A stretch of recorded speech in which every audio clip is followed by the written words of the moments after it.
We usually view football through the lens of a 90-minute game, a display of passion, grit, and local identity. But the financial reality suggests something entirely different. The modern superstar is no longer just an athlete. Behind the player is a complex corporate entity and a global brand with a financial footprint that rivals mid-sized companies. The numbers at the club level are even more staggering. In the 2025 to 2026 season alone, Real Madrid reported revenues of roughly 1.2 billion euros. This diagram provides some perspective on that figure. A single club's annual revenue now exceeds the entire gross domestic product of sovereign nations like Fiji or Greenland. When the cash flow of a sports team begins to dwarf national economies, the sport itself has become a secondary concern. Modern football is a global economic machine, engineered from the ground up to serve the interests of billionaires.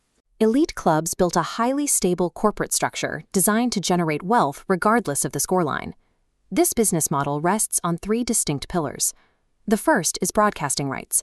The English Premier League's current £10 billion TV deal guarantees massive payouts to every club. Win or lose, the television check remains a constant. The second pillar is commercial sponsorships.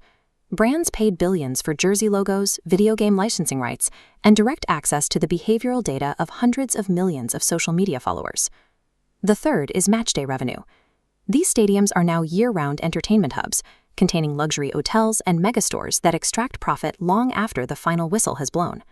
Through these three revenue streams, the world's top clubs have successfully insulated their financial survival from the unpredictable nature of the actual matches played on the pitch.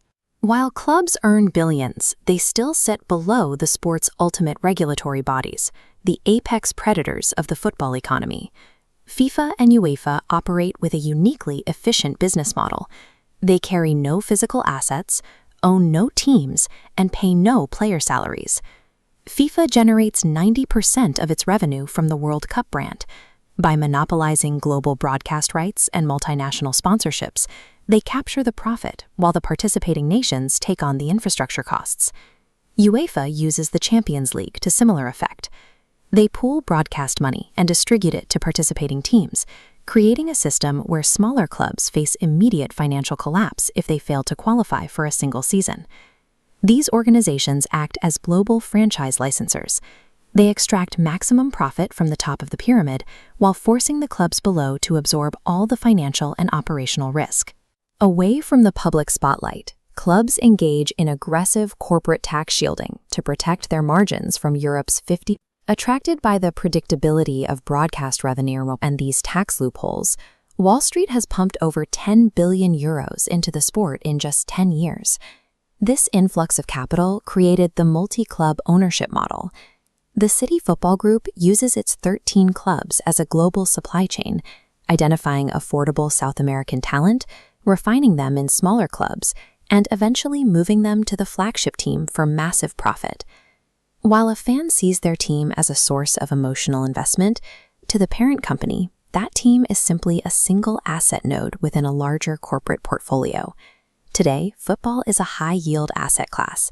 Every pass, every goal, and every multi-million euro transfer is a calculated move designed to protect the profit margins of a global financial monopoly.